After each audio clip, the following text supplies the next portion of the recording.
I was worried. I was worried, to be honest.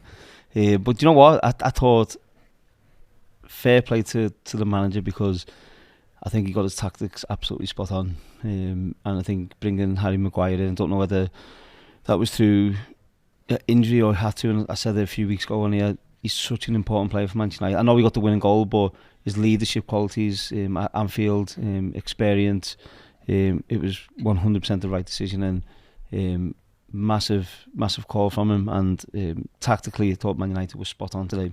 Do you agree, Kay?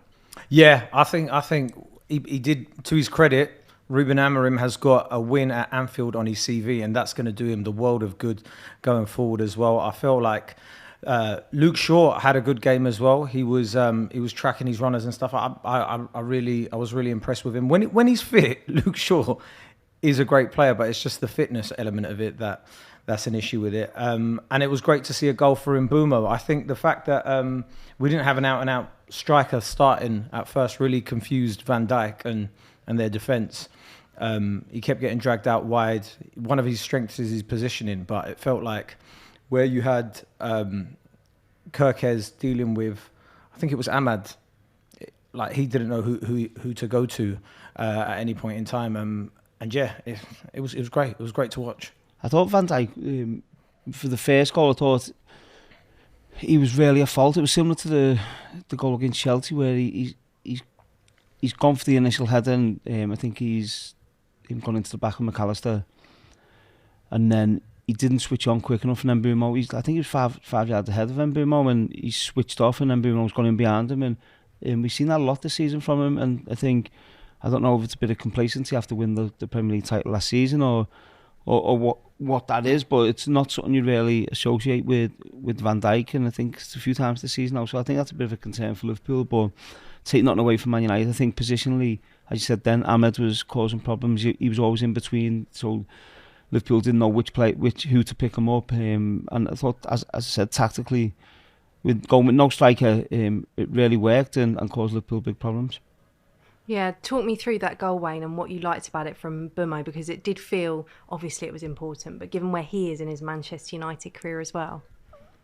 Yeah, well, I think initially he's sandwiched in between McAllister and Van Dijk, and Van Dijk comes through the back of him and hits Mbeumo, he hits McAllister, but what we've seen is a great reaction. He got up, seen the ball had gone out wide, and he reacted and ran forward, and it sometimes, that sounds simple, but that's such a big attribute to have. He just ran forward in a straight line, and Van Dijk didn't. He switched off, and it was a great pass. Ahmed played the pass, great pass, and a lovely finish from him. So for me, he's been Man United's standout player all season, and he hasn't got his reward for his hard work and his sacrifice he's done for the team throughout the season. But I thought it was a great goal, and I'll be honest, I was a bit sceptical when Manchester United signed him. I didn't know whether he had the ability to come play for Man United, but he's proved me wrong, and I think he's been a great addition to the team, and by far Man United's best player this season.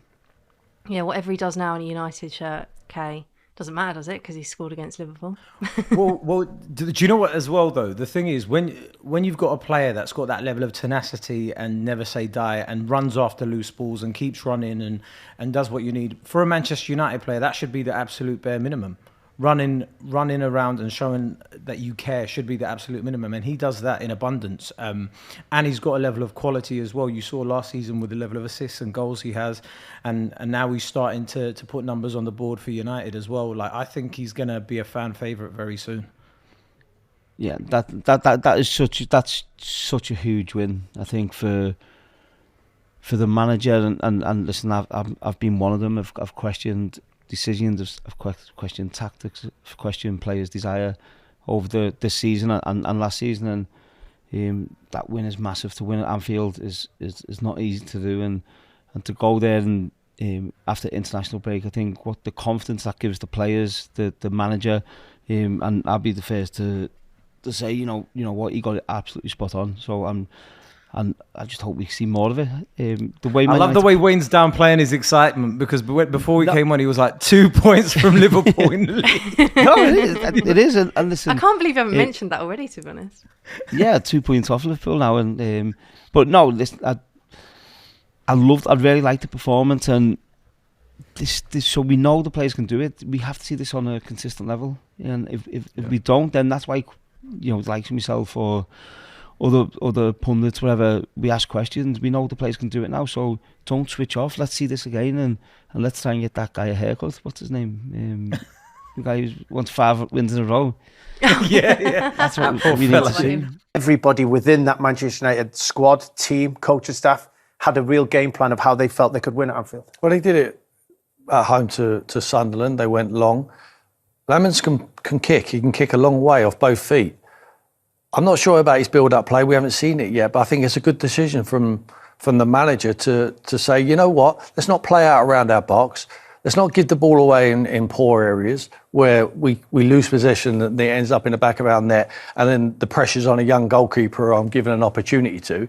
Let's get the ball as far away from the goal as possible. Play up to Šeško in Sunday against Sunderland when they did. Yes, they changed it around, but they haven't got to win the first header. They have to try and win the second header. So they moved forward as a team, won the second balls, and then played in the opposition's half. I think it's a sensible decision from Ruben Amorim. Yeah, and you worked that Manchester United Sunderland game, and talking about how they did go along to Šeško all the time. It was like a dress rehearsal for this, and yet they didn't play with Šeško, because this is right from inside the first minute. They've gone long, they've won the ball back, and then no thought of anything else other than to knock this ball long and go and compete. But I thought one of the patterns from the day was, even though the ball went long, I hardly ever saw anyone running in behind expecting Manchester United to win the flick on. They were just in great positions sort of behind the ball, weren't they, to recover the seconds? I think it's sensible. They know they're not going to, up against Van Dijk, Kanate, not going to win the first ball. I was surprised how many balls they headed, the Liverpool defenders. I thought they would have let a few run, head back to the goalkeeper, clear the play up, but they headed it straight back into an area where Man United were pretty much populating, and it was a game plan. It was a game plan for them to do that, and I think it worked quite well. Well, it did. It worked very well, and if you don't win the first header, it's important to win the second one. But they kept competing. They allowed these moments in the game, and I thought this was a poor decision. We're going to see from Van Dijk, and I thought just by stepping in for this next one, leaving that space in there, and I think Manchester United was so quick to spot that opportunity that yes, he's just stepped into that area. Yeah. Ball comes outside to Ahmed, and look at now, there's your goal scorer, Bryan Mbeumo, in that position, seeing that opportunity. Yeah. We don't see Virgil van Dijk get himself in a bad position as often as maybe we saw. If we're saying it's a bad decision to step in, it was also a bad decision not to run back. Yeah. As quick as you possibly can, because he's looking to blame Kanate here. For me, he has to be busting a gut to get himself back into that position. But he doesn't. He's ambling back. He's almost too cool to sweat. He's thinking, I'm a Rolls Royce. We know how good you are, Virgil. But sometimes you need to run. You need to run as quick as you can. You need to clear up the danger. He doesn't do it there. He's snoozing. Yeah, you can see the two Manchester United players really are busting a gut to get in there. Kanate sensing it. Ahmed plays a delicious ball, wonderfully timed in there, and Manchester United are off to a flyer. But that wasn't the only time they played forward. They got a benefit there, and they were then making sure that they got forward as often as possible. You see, there's no thought of how often in the Premier League, if there's that much space to a defender, do we see them given the ball? But not a moment's thought to it. See Casemiro in the middle saying, play the ball forward. There you go again. Nobody making a run beyond the ball. Nobody in a position to get forward. Just recovering that second ball. And go from there. Suddenly, instead of playing out from the back, instead of trying to have 15, 20 passes in your own half, risking the ball, you've now got one of your better players in possession all the way up here. It's just common sense. And it's exactly what, when you look at the goalkeeper's done very well. He's had 2 very good games. But it's like Peter Schmeichel. We shouldn't be mentioning him in the same breath as Peter Schmeichel at the moment. He's got a long way to go. But it's the similarities there. He played his own games, Peter, sometimes. Even if Sir Alex Ferguson would tell him to roll the ball out, he would assess the game, how the situation was, how tense it was, and he would get the ball forward to the danger men. The danger men from Man United, they're weak in defence. We know they are. Listen, on another day, Liverpool could have scored 5 goals. But their attacking threat, they're still a threat. They've got very good players. Cunha's a very good player. Bruno Fernandes getting in advanced positions. Mbeumo is a very good player. Mason Mount is in a rich vein of form. We hope he keeps himself fit. But why would you not get it forward to the players who could make a difference for you? And that's exactly what they're doing at the moment. And it's not just Liverpool. You watching their next fixture, they will do exactly the same. And they will continue to do this, I'm sure of it.